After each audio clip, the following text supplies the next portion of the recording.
So, welcome to the podcast Unlimited Greatness. Today it's gonna be in English because I have a very interesting man here in the podcast and he's talking English. And I thought it's a great idea to introduce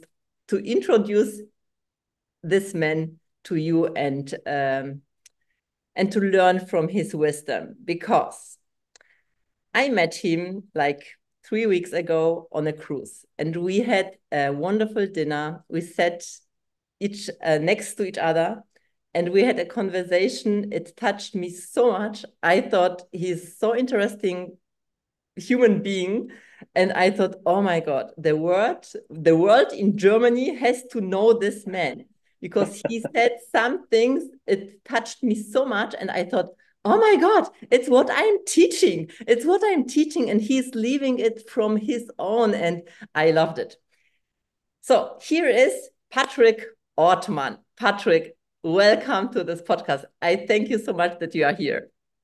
Oh, it's great to be here. And there's no way that I can possibly live up to that introduction. So everything is downhill from this point forward. And to our German listeners, I apologize. My German is much worse than my English. So we're gonna do it in English.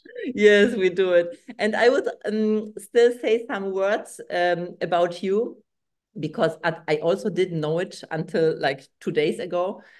You are a great salesperson. So you did a lot of sales in your life. You Mhm. even founded a recruiting agency that was focusing on placing salespeople. So it's very interesting because I love selling. So I was like, oh, okay, Mhm. maybe we can talk today also about this marketing and sales. It's like a very important Mhm. thing. And but what was the thing? What I was very like, oh my goodness, you are the world champion in do. Let's say this right. Jiu-Jitsu. Jiu-Jitsu. Jiu Jitsu. Ah, it's Yes, so yes. difficult for me.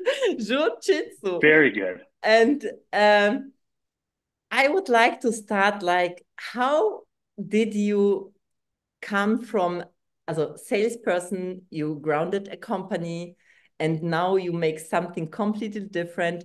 Maybe just take us to your story, where you want to start, because I think Mm. whatever we start at, we will find a beautiful conversation. Well, it's a tricky question because there's a lot of entry points to this story.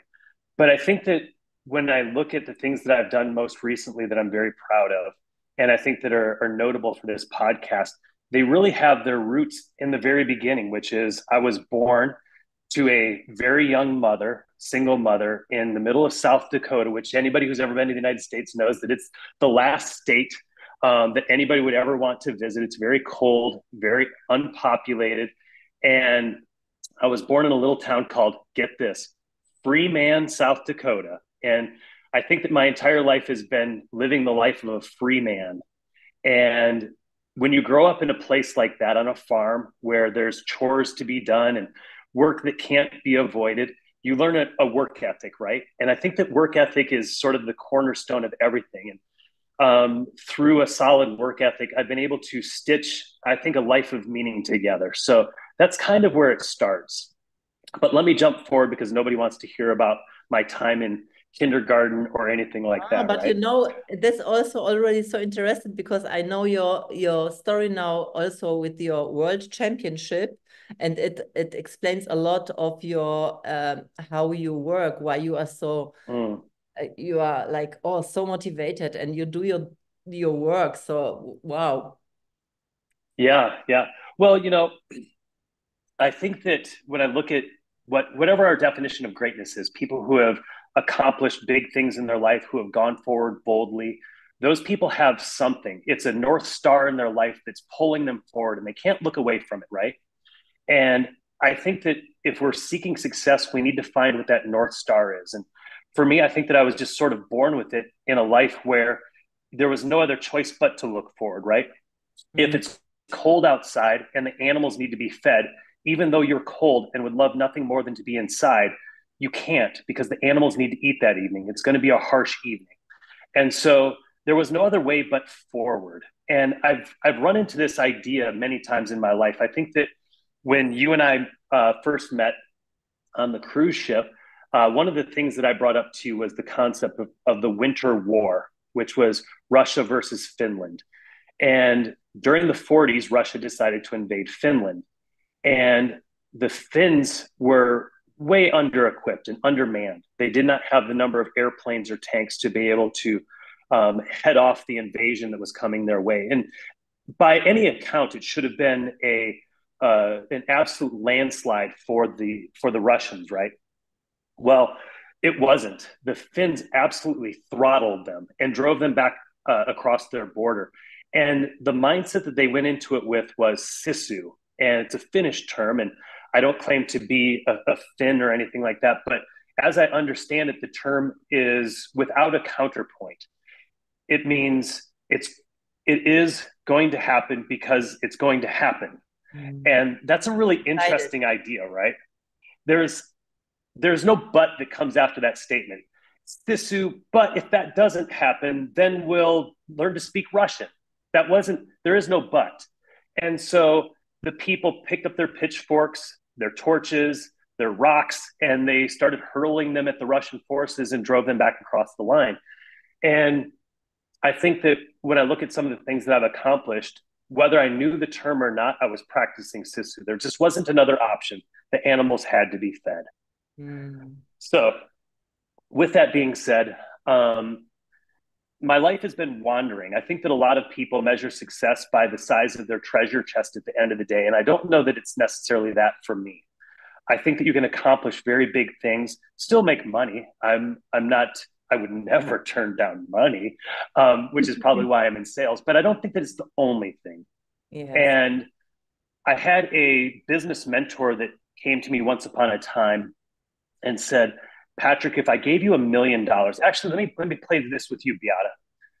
If I gave you $1 million today, no strings attached, would you accept the $1 million? If you would give me just $1 million. Yeah, no strings attached. Yes. Yes, everybody says yes, right? Nobody turns it down.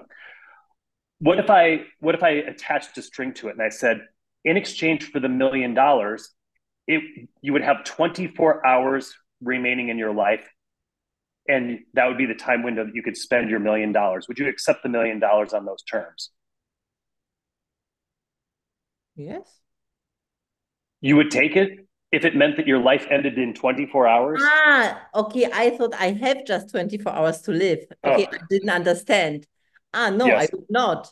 So it would mean that I take this, but I have just 24 hours to live. No, of course not. Of course not. No. And well, let me push the issue with you even further. What if I gave you $100 billion, but you only had 24 hours remaining to live?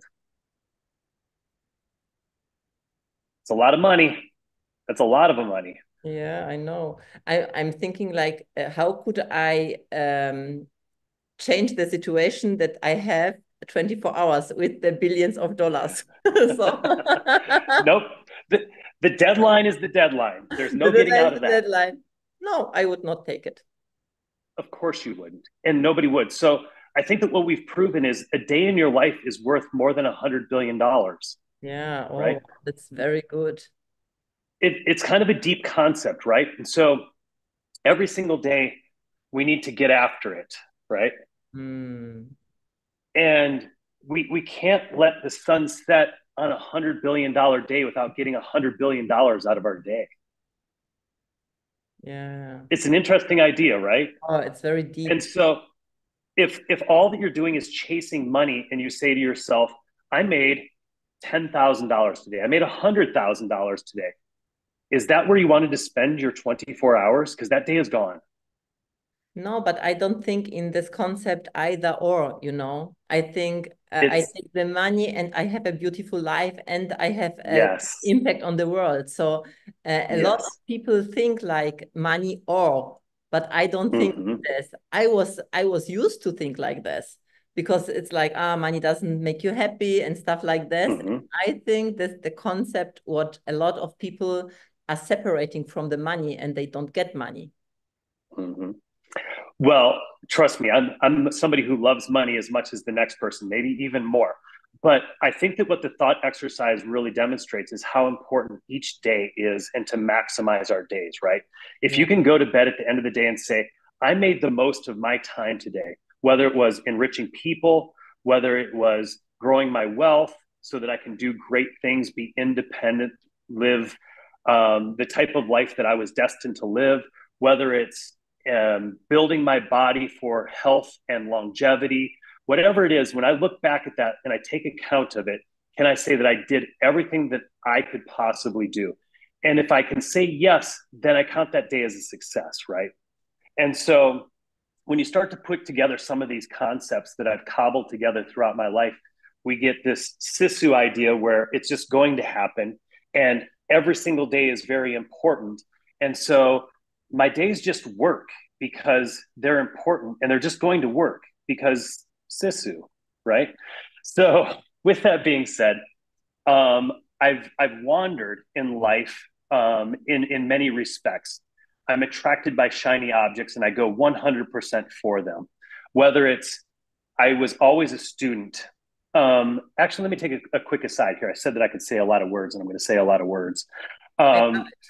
Keep going. what one of the things that um, I believe is that our body is sort of two separate components. We have the mind, which creates action, emotion, and all of these sorts of things. And then we have the actual meat vehicle itself that carries our brain around. And when we do good things for our body, our mind benefits. When we do good things for our mind, our body benefits, right? And so it's a symbiotic relationship, and both need to be in harmony. If you feed your body garbage, your mind won't work very well. If you feed your mind garbage, your body won't work very well. You get stressed out when all you do is consume garbage materials that are force fed to you from a number of different places, right? So having balance between those two is very important. And one of the things that I've always tried to be is a bit of a renaissance man. And I came across that concept at a very, very young age when I got into some of the artists who also dabbled in science. And I thought it was very interesting that you could be a Da Vinci, for example, and build flying machines theoretically, as well as paintings like the Mona Lisa. What a broad perspective and mind. And I always wanted to be a bit of a Renaissance man. Additionally, I having done some reading and things of that nature, found out that they were also very much into physical fitness. And one of the things that they were into was like grappling, Greco-Roman type wrestling.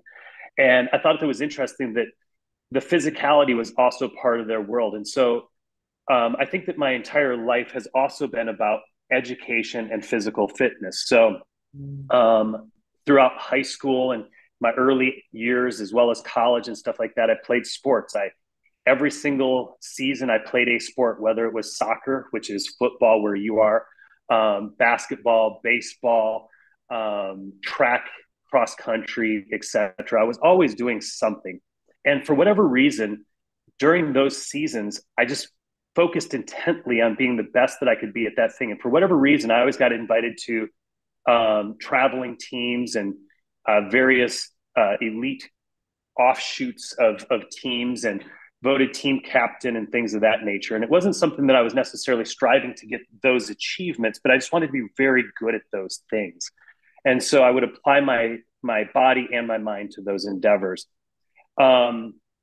So when I got done with college, I don't think that I was done learning. I felt like a voracious appetite to keep going. So I wound up going to law school. And I've always been a big fan of how we organize societies, how we create justice and equity and things like that. And the law is one avenue to get that done. So in going through law school, I really enjoyed myself, especially the academic side of law. Got done. I actually didn't really enjoy the practice of law. Isn't that kind of funny? Like the actual doing of law was not nearly as fun as the learning and the theory of law, which takes me into sales. I moved away from my practice in Michigan to get a postdoctorate degree in tax law at the University of Washington. And I wound up meeting my wife, who you know, Vicky, Yes, for every, if wonderful you'd like to, woman, wonderful lady. yes, she actually is the accountant for Procter Gallagher.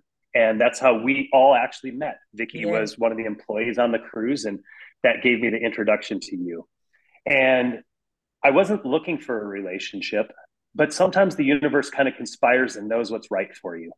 And while I was very happy being my Renaissance man, kind of a monk, um, the universe interjected just an amazing person into my life, Vicky. And I'm still with her to this day, almost 25 years later, Oh, it's so and good. couldn't be happier. Mhm. And I knew that this is something that was going to be important. You just, when the right person comes to you, you feel it, right? And from day one, I felt drawn to her like I've never been drawn to anybody else. And I think the same way I focused on other pursuits in my life, I gave it the same sort of initiative. And I tried to understand, being the dumb, stumbling romantic that I was, not very capable. I needed to figure that out. And so I fumbled my way to a degree of success. And ultimately, she wound up saying yes. But Oh. she wasn't interested in moving back to where I was practicing. So I needed to figure out a job. So you know what I did? I went into sales. Ah, okay, that's the story about. Oh, wow. Yeah. Well, what do you do if you're an attorney, but you can't be an attorney in a state that you're not licensed to practice in? Well, you do what you I love. don't know. Yeah. Yes, yes. Well, I enjoy talking to people, as everybody a half hour into this podcast is already realizing. Yeah. But you know, Um, I was thinking when you were talking now, because you are saying about the mind and the body, and I really think so it's so important. And I am telling very often about intuition, and intuition is something, it's coming from our body, it's coming from our heart, it's like mhm, it's not something, it's coming from the head. It's really you yes. feel it. And I'm thinking now, I am interested what you're saying about this. Is it maybe like there is how to say, there is like, it's depending, or it's stronger the intuition when you are so good to your body, when you Mm, are so much in your body because you are always in sports and it was always very important to you, and you said you have something for your body and for the mind. So do you think that you feel it stronger when you feel the intuition, when you know it's right? Because I know also the feeling, so it's right, there is no doubt, it's gonna happen, it will happen. mhm, I know it in some things, and some things it's like, it would be nice, it's something different. It's not the same. mhm. Well, I think you're onto something. And let me ask you a question. Do you feel better or worse mentally after a workout? Do you feel better or worse Better, after eating a healthy meal than an unhealthy meal? better, of course. Yes, for sure. Yes. Um, think back to a time where you ate something that was fatty, fried, full of sugar, things like that. And it might actually look great on, initially, like, ooh, fried chicken Yeah. with, cake and ice cream afterwards or something like that. And it looks tremendous. It smells good, right? But usually, right afterwards, within an hour or so, the last thing you want to do is even stand up, right? Yeah, it's true.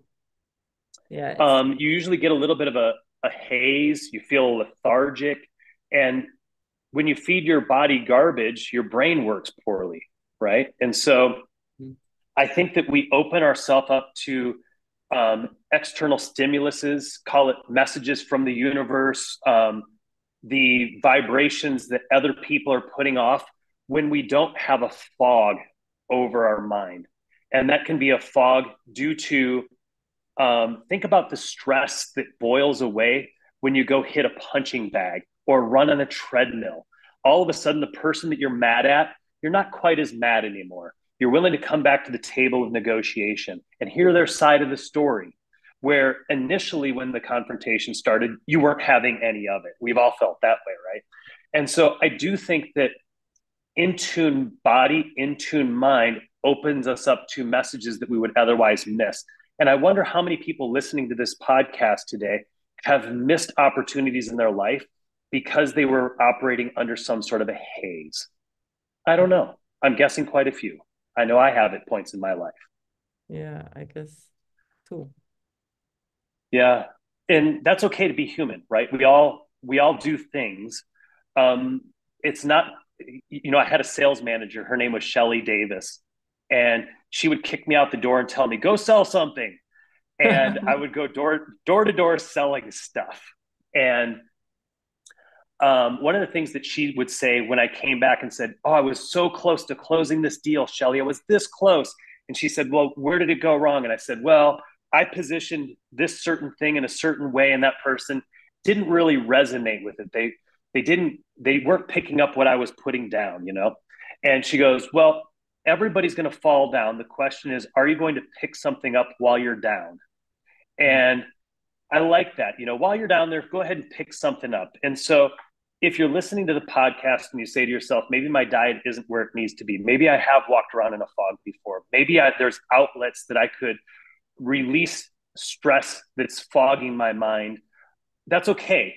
The first step is just identifying the fact that maybe you have an area of opportunity. And while you're down there, pick something up. Let's improve. Yeah. It's the first So, to accept this and then to change it if you don't like it. yeah. Yeah. It's pretty much the first foundation of most 12-step programs, right? Yes. Knowing you've got a problem. Usually the problem is us too, right?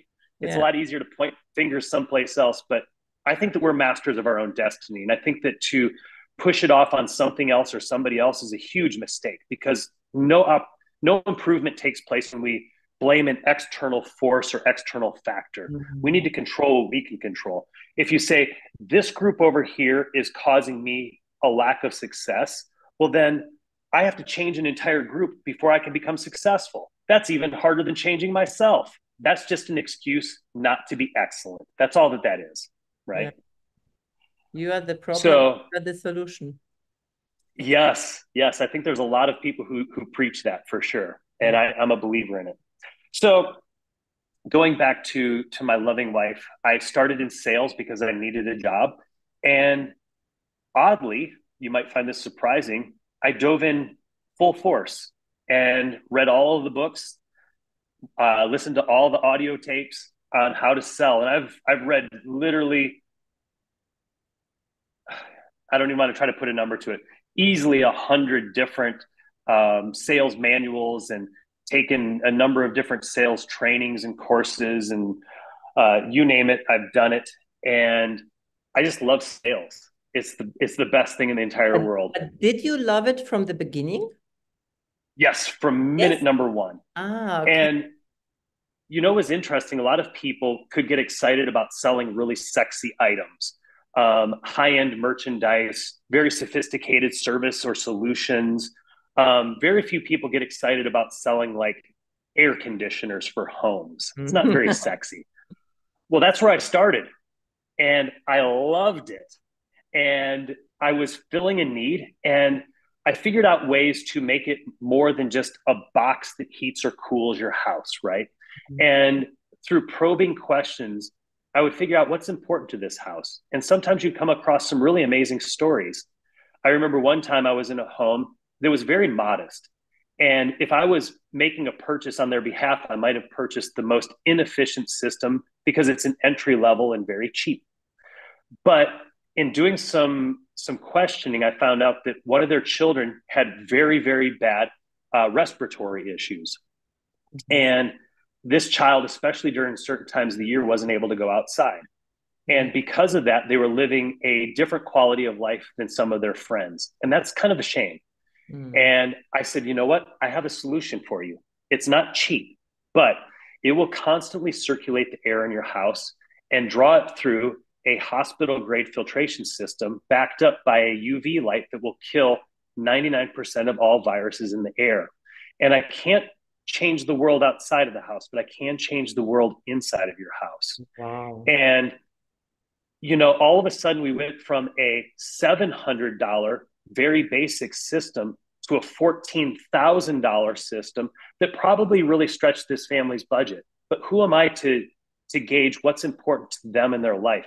For them, they probably would have spent many times that to make sure that their child doesn't suffer and is plugged into a machine all day long. So I loved sales because I can change people's lives with pretty much anything that I'm selling. I just need to know what's important to you. Have you ever had experiences like that? Not this in like. sales? Well, I have a lot of experiences when I sell my programs and the people change their life. So this is like, for Yes. me, it's like, oh my goodness, when they tell me how they are happy, how they are fulfilled, and then they make money and everything, and the relationships changing. So it's like everything is together. It's not like one. It's like everything is together. So these are my experience. That's why I'm doing this, what I'm doing. That's why I love to sell my programs. But it's also very interesting when you're saying, so what I heard now, and it's so good for, I think, everybody who is listening here also, is find what is really the benefit for the person. It's like you found something what is really, it's not because just I want to sell, it's really beneficial for the people why you're selling. So that's why it's selling so important and so great. Because when you have just, you have to sell to make money. It's not the energy. Or Yes. you have to sell because my chef is saying I have to sell 10 a day or something. So it's not a thing, because I think a lot of things is the connection, the really deep connection between people, and really helping really to make the difference in their life. And that's what you are experience very on the beginning when I am listening to you.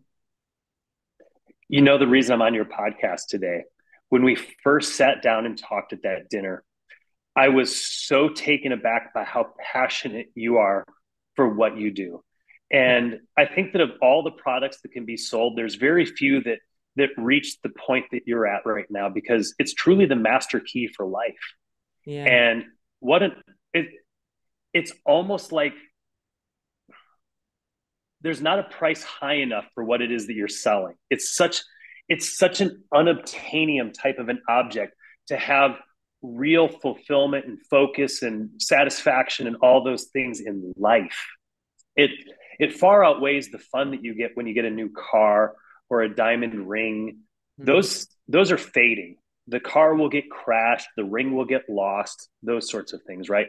But when you have like a life focus, a destination you're vigorously moving toward, that compelling force, that North Star that we started the conversation with, there's really not a price tag you can put on it. It's awesome. And very few people have it. Very few people. Yeah. That's why but it's achievable. That's the crazy thing. Yeah. Everybody can have it. Yes. But this is something also you have to be passionate for this. It's like, because you know what, for me, it changed my life. And I know where I am coming from. I was not happy. It's not really true, because I had also the part in me what I found always something good in the life. But there was also like, I'm not good enough. I am this not. I am not. I have to do this to prove myself and stuff like this. And it made my life kind of hard, because I always comparing to better people in my opinion, better people. And I thought, okay, I am the small, the other, I'm not small, but I was always thinking I'm so small and so not good enough. And when I changed the perspective for me, as on me, to seeing myself differently, I found out that I can help people more. It's like at the beginning, I thought, okay, I have to make myself small so that the people can feel good. But I make myself small so the people can make themselves bigger. But it's bullshit. It doesn't work. The people think about themselves, about the growth, when you are like this, okay, I am here and I know you can do it because I did it. You are the proof. Yes. That's why I'm so passionate about this, because my life is the beauty. I didn't even imagine that my life could be so nice. how it's now. It's so good. I I love that. I love that. Like overcoming your own negative self-talk is huge, right? And it sounds like you were able to do that. It's very easy to compare ourselves to other people or to diminish who we are as a person or the things that we've done.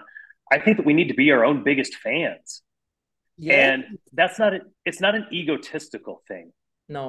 But I do think that, we spent a little bit of time chatting about the idea of,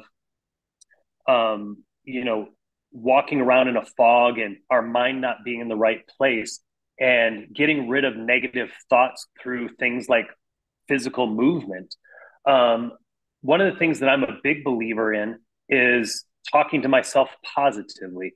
And every single day, I start my day with a mantra, and every single day, I end my day with a mantra. And before I go into competition, before I wind up body slamming somebody to the ground and trying to break a leg or an arm or something like that, or choke them unconscious, I say a mantra every single time. And the mantra I built and I believe in, and it is something that reinforces my mindset because there's a lot of times that I'll look at the record of the person that I'm going to go up against and I say, wow, they're very accomplished. This is the Pan American champion, or this person won the Asian Nationals, or the United States champion or South American champion, because I compete against some very high level people. This is what I say every single day. I am the god of war, the breaker of wills, the chooser of fates, the one who wins with unmatchable speed, volcanic force, and unrelenting pressure. In me, there are no excuses, only unwavering focus. This is my destiny, which cannot be denied. There is no mercy in me. I suffer all things, and I grow daily.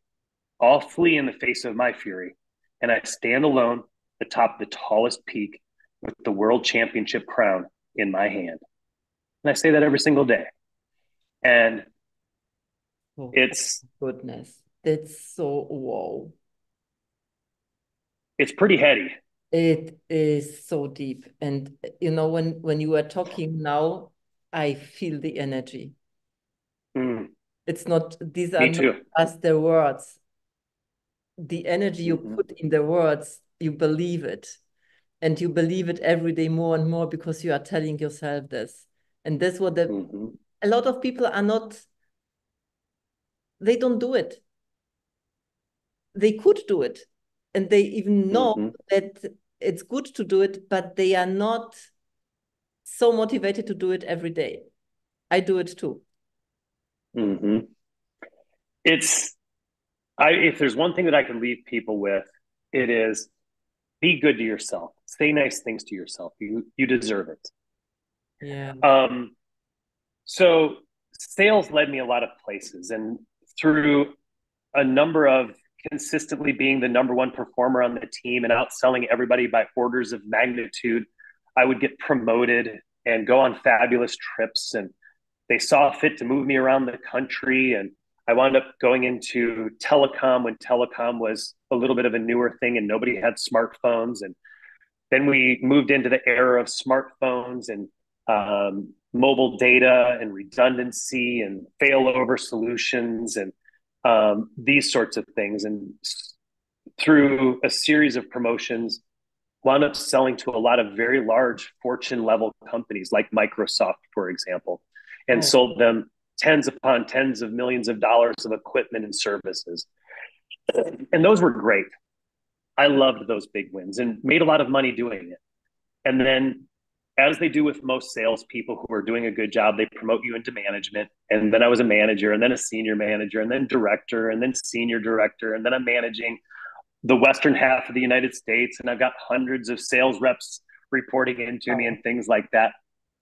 And that was awesome. The achievement was great. And each step in the process, I took time to try to be a student of what it means to be a leader, what it means to develop people underneath you, and to multiply the things that you knew how to do across a broader footprint.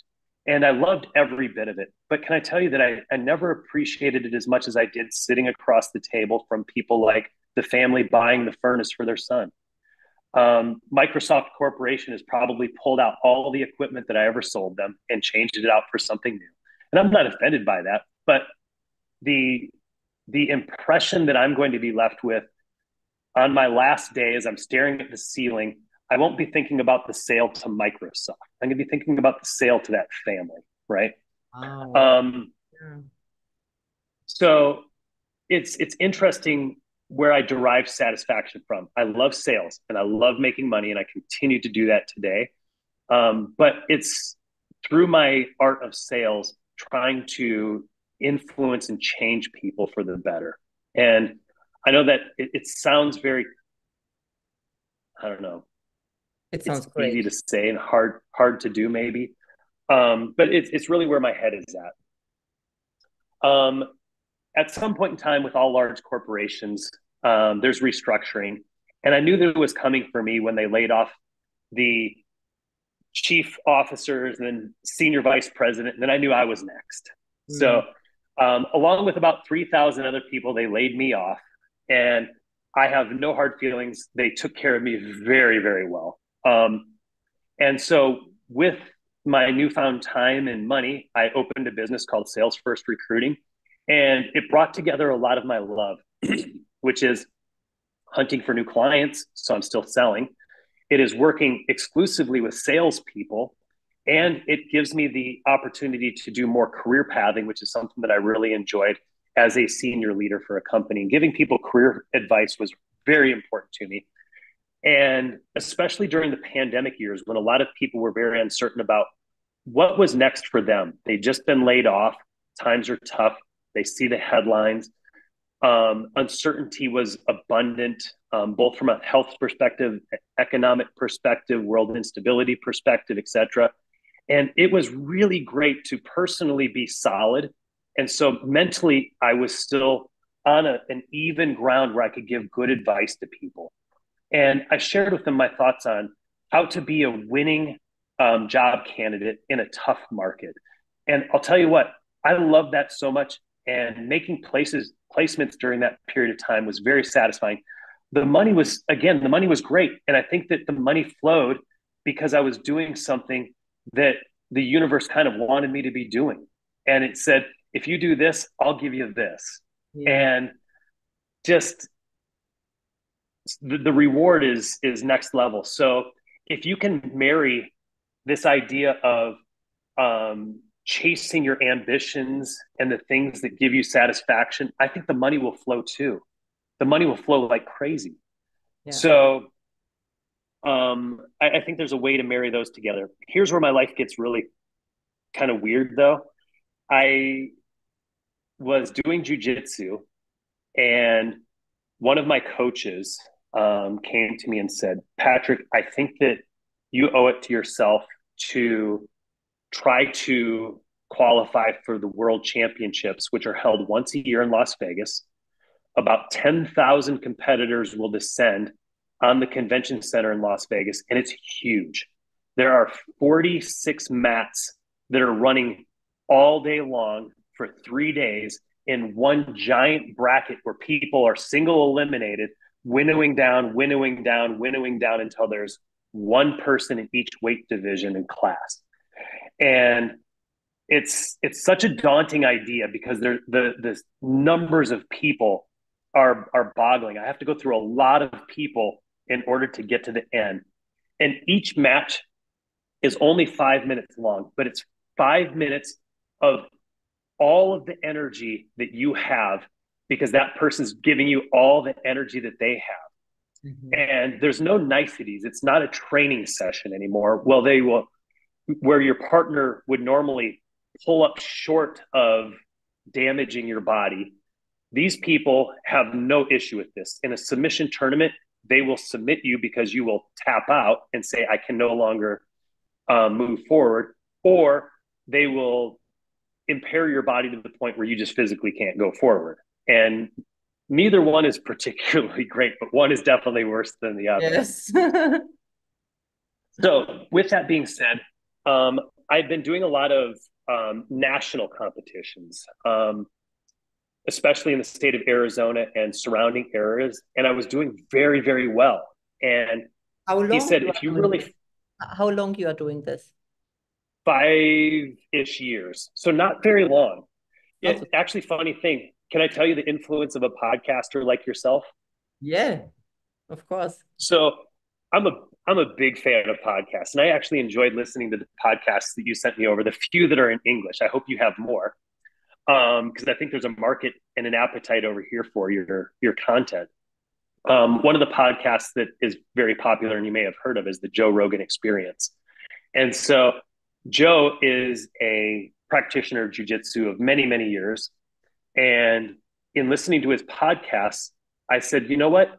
He really feels very passionate about this. And I'm feeling what he's saying. I'm going to go do it. And so on a whim, I just drove past the Jiu Jitsu gym one day. I walked in and I said, I'm signing up. And they go, well, you get a free week. And I go, I don't need the free week. I'm here. I'm doing this. Oh, I love it. Look, this is like And I have the decision. I do it. It's not like I'm trying. yes, This is what I'm yes. telling the people. You are not tried to do something, you do it. And you are like the Mm-hmm. living example for this. I really love it. I don't So, need 3 weeks. and I am here. Oh, yes, I'm all in before I've even ever tried it. And wow. so I, again, it's like this repeating record. Um, I did well. I elevated myself amongst my peers. I needed more competition, decided to start competing locally and then nationally. And then my coach said, you could be a world champion. And there was that little tickle in my ear that said, no, you can't. No, you can't be a world champion. It's that self-talk, right? And so, the idea of those people are much better, they've been doing it longer, et cetera, started to creep into my head. And I immediately put a foot down on that crap. That's not happening. That's not how I operate. And so as soon as I heard that voice, it was almost like a challenge that required me to do it. And it was weird. It actually wasn't my coach saying I should do it. It was the voice in my head saying you can't do it that caused me to actually do it. And so during the Gulf War, there was a guy named General Norman Schwarzkopf. Do you remember him at all? He was the leader of the Allied, or I don't know, the forces that were invading Iraq. Norman Schwarzkopf held a press conference. And during that press conference, he said, we always know the right thing to do. The hard part is doing it. Mhm. And I've never seen that in print. I've never heard it again. I was listening, and I was probably, God, I don't know, Gulf War, the late college, whatever it was, right? No, would have been high school. Yeah. Um, I remember it to this day because I just thought it was the coolest quote. And you know that feeling in the pit of your stomach? Maybe you were a kid and you found a wallet and there was a whole bunch of money in it. You're like, you look over your shoulder, and that's the feeling of, I should take this money. And inside, that nervousness that you're feeling is that's the hard force to act against, but it's the right force. Usually, the hard decision is the right decision. For Mhm. me, not to eat that fried chicken and cake, that's harder than eating the fried chicken and cake. Ah, It's it's harder to wake up in the morning and go fight your friends at the gym than it is to stay in bed. It's harder to be honest with your spouse when you're hiding a secret than it is to tell the secret. It's harder for us to admit that we're screwing up and blame somebody else, right? So we always know the right thing to do. The hard part is doing it. And so maybe it's doing a program like you sell, right? I don't know. Maybe I should. Could I yeah. really start my own business? Could I create multiple streams of income? That seems like it's for other people who are more entrepreneurial than me. Well, it'd be a whole lot easier to say no because you don't have to change anything. Nothing needs to change to say no. That's easy. You know what's hard? Saying yes and going and signing up and Yes. saying, I'm all in. Yes. Are you sure there's a week free? Nope, I'm all in 100%. So, with that being said, that voice in my head that Norman Schwarzkopf talked about, convinced me that I know the right thing to do. That voice is telling me, and the feeling that I get of hating that voice compelled me to do it. So I said, all right, what do we need to do? And from that point forward, I trained in a way that I've never trained for anything in my entire life. All the hours that I studied trying to pass the bar exam were grueling. And it was hours every day studying Latin phrases. And you'd have the literature was so dense that you actually had to have a dictionary next to you to understand the paragraph that you were reading. Then you'd have to reread it again. That was not as hard as training for Worlds. And I spent all day in the gym training. And then I would also go to my fitness gym where I do calisthenics, weights, all of that sort of stuff, treadmill. I would do wrestling practices, judo practices, complementary arts to Jiu Jitsu. And then make sure that my diet was on point. And it was every single day, no days off was my motto. No days off. Wow. There's never a day off. The body is always moving. This is just going to happen. Sisu. And even on the days where I'm injured or hurt, the body is still moving. I'll find something to do. I'm getting out of bed and I'm going to the gym. We're going to find something that I can do, even with a bad knee or a bad wrist or whatever the problem was.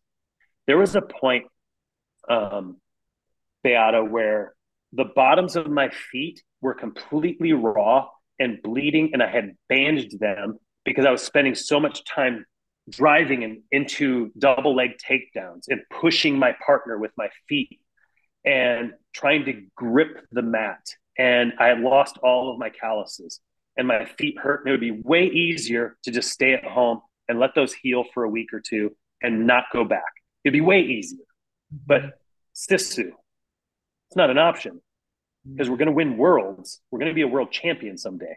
And this is what it feels like to be a world champion. And it's a very lonely experience too.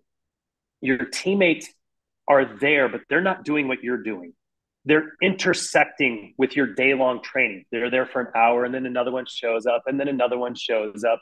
And so they're seeing you an hour at a time. So their window of you is just 1 hour increments. And you feel like they do. I was there for an hour. Patrick was there for an hour. No, Patrick was really there all day long. And so it's kind of a lonely feeling. My wife, again, I feel like the universe put the right woman in front of me. She's my biggest supporter. And most women go crazy if you're like packing up the duffel bag for the third time that day to go to another gym. And she supported me the whole way through that process. And like every good Hollywood story, right? The hero goes through adversity, gets to the final moment, the final match, and they win, right? Wrong, Beata, wrong. I lost. My first year at Worlds, I got out on the mat and I was going against a guy who was actually pretty mediocre. He did not have a tremendous track record. He was successful, don't get me wrong. I mean, everybody at this level is good. Definitely an outlier in that top 10% of, jiu-jitsu players. But in that group, he was just okay. And we battled, and it was a battle back and forth. Neither of us scored any points. Neither of us got any submissions. And at the end of the day, the ref just had to make a decision. And they raised the other person's hand. And I lost by a referee decision. And it was so defeating. I thought about over a year of just training for this one match and the hundreds and hundreds of hours and all of the massages to get rid of the aching muscles and all of the mantras and all of the people that wished you well and come back with a medal that you were going to have to go home and say, I lost. And it's on television and stuff like that. So everybody who was watching, I had a big group of people there in person watching me. And it was, don't worry, sport, we'll get them next time. It's very hard. It's hard to fall. Yes. Have you ever had an experience where you had a major crushing defeat where you felt like you gave it your all and you came up wildly short? I think they're not in this so big like world championship, but I know it, of course. I know it, of course, that I had a goal and I didn't achieve it, and then I have to go further, just not stopping. So I think that's the most important thing in this, in the life. You just lose if you don't get up, and Yeah. you Yeah. did further. Do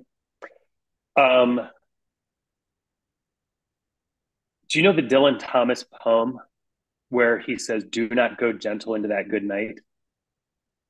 No. You ever heard that poem? It's where he talks about raging at the dying of the light. It's a great poem. Needless to say, the idea behind "do not go gentle into that good night," I'm not resigned to my fate. I'm not resigned to this outcome. There's going to be fight still left in me. And as long as there's still fight in me, I can reload and I can re-engage, right? And so that's what I did. I came back from Worlds, and literally on the plane ride back from Worlds, I started thinking about what am I going to do better this year? Because I have 365 days to win Worlds, and we're going to improve.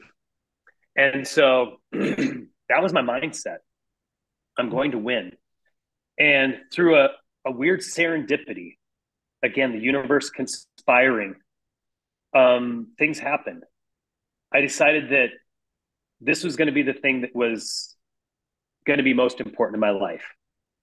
And I was going to put everything other than the love of my wife into the back seat. And I was going to drive this forward. And so I sold sales first recruiting. It's crazy. But for me, I had given it almost a decade of everything that I've had. And I could keep going for sure. And I loved what I did. But as easy as I built it, I can build something else again. But this thing will expire. This physicality will expire. There will be a day when I'm 85 years old and I'm no longer able to compete at a level. The people that I compete against typically are in their late 20s to 30s at the peak. And not to disclose too much, but I'm going to be 50 this year. And so to excel at any level of physicality at almost 50 is just crazy talk. Everything hurts more at the end of the day than it does when I was 20, for sure. But that doesn't stop us, right? So the universe conspired once again. And I met a man who was out hunting. I was on my property. I have a big property outside of Scottsdale, Arizona that we're developing. And on my property, I was cleaning up some old barbed wire fence and stuff like that that had been left out there. And I saw a man walking across the corner of my property. I went up and talked to him. And it turns out that he was out there hunting. And he's also a renowned sports physiologist and cardiovascular surgeon. And so is his wife. And all that they do now is they have a private practice in Scottsdale. It's about $15,000 a year.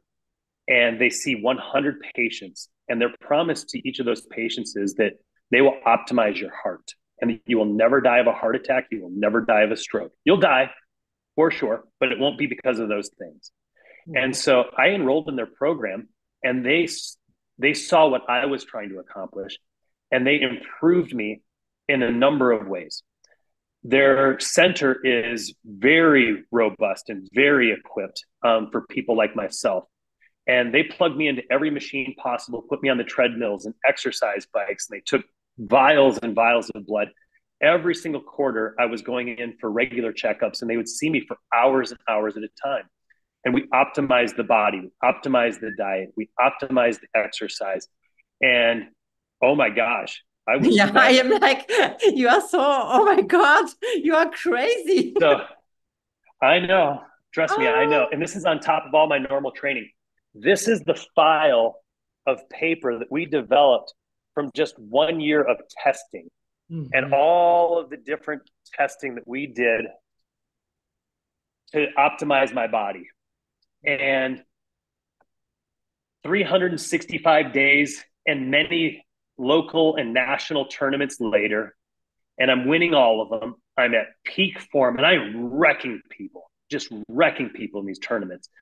And when I say wrecking, I saw the video, your fight. It's my God. It's like so quick. So, yeah, I mean, you get to a point of disparity, especially with like local competitors that aren't as focused, where I'll walk out on the mat and 20 seconds later, they're raising my hand. It's just lightning bolt quick. They're just not operating at my level. And it's not that they can't. Again, they've they've made the decision, the easy decision. It's a lot easier to stay at home. I train 3 days a week. That's enough. No, it's not enough. Not if you want greatness, right?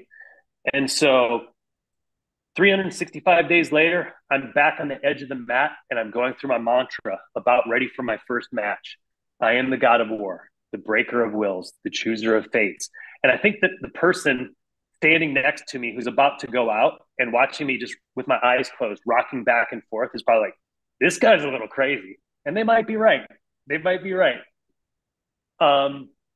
So during my bracket, I encountered a lot of good people, and none of the matches was particularly quick. We're at a very elite level at this point, and you're going to go probably 5 minutes. And getting a submission on these people is very hard. Very few people get a submission at any point during Worlds because you're just very pure at that point. To get a submission is a real standout achievement. And if you get many submissions, that's a great day. Some of the people that I went against were 2 former world champions, the current world champion, the Pan-Asian champion, and European champions. So really, really, really good people. And without detailing all the matches, I win my first match by points, by a lot of points. Mm-hmm. I win my next match by a lot of points. As we go through the bracket, the competition is getting better and better because the better seated people are rising to the top, and I'm starting to encounter better people. My next match was very close. I won by 1 point. Mm-hmm. And the universe wanted me to keep going, apparently. Mm-hmm. The next match, I won by 2 points. Very, very close again. And as I'm continuing, the matches are very, very tight. I get to the last match, and this is where it gets kind of funny. And I'm going to stop before I talk about the match and just tell you about the lead up to the match. Go back to the year that I lost. As an attorney and a salesperson, I believe in asking a lot of questions and doing a lot of research before I ever propose anything to anybody. And I look at Jiu Jitsu exactly the same way. I have spreadsheets on every single person that I've ever competed before I ever compete with them. I know everything about them. I know if they have a land dispute with their neighbor. I know if they've got a kid that went to jail for spray painting graffiti on the side of their school. I know how long they've been training for. I know everything about them, and I'll use it to my advantage. I was at one tournament here in Arizona, and I was rolling on the ground with this guy trying to choke him. And in his ear, I whispered, "Hey, Noah, how's your lawsuit with the city going?" And his body kind of froze for a second, like, what? How does this? And then I choked him. So we don't know how information can be used to our advantage. Knowledge is power. And being a thinking game as well as a physical game is important to understand. And I think that life is too. So we need to engage our brain and we need to think through our problems. Every problem can be solved, but we need to think about it. And a lot of it is about doing our research and the hard, heavy lifting so that once we get to that moment where we need to perform, we're ready to perform. I think about some of the speeches that were given on that cruise ship. I don't think that people were winging it. I think that they spent time planning what they were going to say in advance, and that's why it came across professional. So I wasn't prepared to wing my world experience either. So in looking through the bracket the year that I lost, I identified the people that I thought were most likely to win. The person that I personally thought was going to be my biggest competition that year was a gentleman named Alan Bolin. And he wasn't world champion, but I saw what he was doing. He had won several big national tournaments. I saw what his background was and how he was winning. I looked at his videos because these are all televised, and I saw his style and I saw that he was very good and he was playing to win. Alan is somebody that I think would fit in really well in this podcast. He's an entrepreneur, started a large technology company. He's got about 200 employees. He's independently wealthy, owns a large ranch in Utah. And you know what he does with his spare time? He works out and does Jiu Jitsu. And I saw my reflection in Alan Bolin, and I wanted to fight him. If I won worlds, I wanted it to be Alan Bolin because I thought he was the best person. I never got a chance to play against him because I got knocked out in that first round. Fast forward 1 year, the very last match for the world championship. Who's standing across from me? Him. Alan Bolin. Yes. Except now he's the world champion. He won it the year that I said that I thought he would be my number one competition. He won it all. So I predicted well. Wow. And when you grab somebody for the first time with real malice in your mind and you want to throw them over your shoulder and land them right on their head, and you want to grab their neck and you want to choke it until they tap or go unconscious, they give you a feedback when you grab hold of them that is intense, and you can feel their training, you can feel their power, and you can feel their technique, and instantly you can start to assess how hard is this match going to be. And I knew it was going to be probably the hardest match of my life. He gave me back what I feel like I've been giving people, and he was truly the yin for my yang. And we battled, and he shot in for a takedown. I stuffed it, grabbed the neck. We rolled, stood back up, re-engaged. And it was this true like clashing. I'm surprised there wasn't like sounds of thunder and lightning in the arena. Big crowd, everybody's cheering, very hard to hear. My coach is yelling, and the intensity of the moment is really hard to describe because it's years of training and then several years of intense training and then this most focused year of my entire life all coming together. With 25 seconds left, I'm up by 2 points, but Alan has me on my back and he's trying to get on top. And if he does that, he will score 3 points. And with the clock ticking down, I needed to do everything in my power to not let that happen. And I did a move called an inversion where I roll upside down. And in doing so, I grabbed his leg and pulled it into my chest. And I grabbed a hold of his ankle and I started to roll back on it, trying to detach his foot from his leg. And I looked up at my coach, who said, grab right here and pull on his ankle. And that little bit of coaching, along with the right move at the right time, put Alan Bolin on his belly as I was pulling on his foot. And you know what he did? He tapped out. I won with a submission, which is the most glorious way to win at Worlds. And I did it during the very final match against the person that I most wanted to grapple with. And I was the god of war. And I feel like the universe had come together and rewarded the right activities done the right way. And so that's my journey to Worlds. Wow. And you know what I did after that? I said I have 365 days until I have to defend it again against Alan Bolin. Let's go. Oh, wow. So your goal is to do it again, right? Gonna do it again. This year? This year, September. Oh my God. I am celebrating with you. Yes, we're gonna celebrate together. So oh yes. I don't know that this is what everybody was expecting from a podcast. We've gone a little bit past our ideal 45 minutes, even the hour. And I'll apologize for my lack of brevity. Oh, it's so good. Patrick, I tell you, I learned so much now from our conversation that was so deep in even in the stories you were telling and in the fights, there are so much wisdom. So I think the right people will take exactly what they have to take. And the people who don't understand, they don't understand. So it's the way how it works. But it was, for me, it was, wow, I'm really,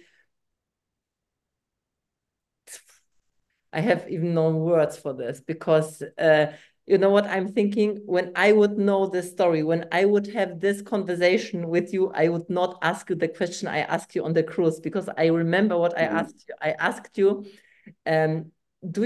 what is if you don't want to go to the gym? And you said something like, oh, no, I asked you if you feel sometimes you don't want to. And you said, Yeah. of course, but there is no Yes. option, no to go. And I was like, Yes. okay. That was something what was so deep in what was like, I understood this. I understood this with my whole body. It was not just words you said. It was like the energy was going through me. And now to listen to you now this hour, so, oh my goodness. Thank you so much. I'm so glad that you invited me on the podcast. And if you ever want, I would love to do more with you. I'm sure that we could probably continue to go down a lot more rabbit holes. I would love to. And I was also, I would like to ask you, what can I do for you? Really, also, no, normally on this point, I ask the people, okay, what can I do for you? It's like, do you have something? But you don't even have a social media. It's like, Yeah, I mean, I cannot even tag you. I'm a very weird person. I think that you've probably already learned that. Um, it's interesting because a lot of people social sell, and as salespeople, social selling is a big part of it, and marketing yourself effectively. And I believe that, I really do. For me, though, clarity, bandwidth, extreme focus is more important to me than that branding piece. And there's never have it all. You usually have to give something to get something, right? And for me to have extreme focus, I give up on the things that can't add focus because that's my priority. And I've seen just too many times where um, loving relationships will sit across each other at the dinner table, engrossed in a screen, filling their head with, cats drumming and things like that. There's this beautiful person that sits across from you with vibrance and life story and desire and hopes and all these sorts of things that you could be exploring together. You could be building something that's rich. And here we are. And that can't be my life. It just can't be my life. And maybe I could be the bigger person and do it in bite-sized pieces. But for me, I'm a man of extremes and I'm just going to go all in. And so for me, I just don't have any social media. So don't follow me. Don't subscribe. I'll show back up on this podcast at some point. I'll tell you how things have gone. So there is nothing you can do for me. I live in a world of great abundance. I just hope that I gave something to you today. Oh, yes. Oh, you did. And I know even you didn't have WhatsApp and you did it for me because it's so we I could did it just for you. and I it did was it just for so you. fun. I was so happy about this. Well, Don't be a stranger, my friend. And to everybody listening in, hope you enjoyed. thank you so much, Patrick. It was very beautiful. And I hope you guys, you did also enjoy the conversation. And if you did, so you cannot follow Patrick, but well, when the world championship is, maybe you can support him like that. And It'll be the IBJJF World Championship in Las Vegas in September. It'll be televised. yes, it's gonna happen. It will, yeah. It will. Sisu. There's no other choice. Yeah, I love it. Well, so thank you for listening. Thank you for being here, Patrick. And if you did like it, you can share the podcast. You can when you know people who say, oh, they should listen to this man. So tell them to listen to this podcast because it's really incredible. There is so much wisdom. Thank you so much and bye-bye. Danke für deine Zeit und dass du bis zum Schluss gehört hast. Wenn es dir gefallen hat und es dir geholfen hat, bitte teile den Podcast gerne auf Social Media und mit deinen Freunden. Du würdest uns auch helfen, wenn du dir ein paar Minuten Zeit nimmst und uns eine Bewertung schreibst. Mein größter Wunsch ist es, dieses Wissen an möglichst viele Menschen weiterzugeben, um so das Leben ein Stück zu einem besseren und liebevolleren Ort zu machen. Wenn du etwas mit uns teilen möchtest oder mehr von uns hören magst, findest du uns auf Instagram, Facebook, YouTube, LinkedIn oder auf unserer Webseite. Die entsprechenden Links findest du in den Shownotes. Danke, dass du da bist und ich freue mich auf dich bei der nächsten Folge. Deine Beate.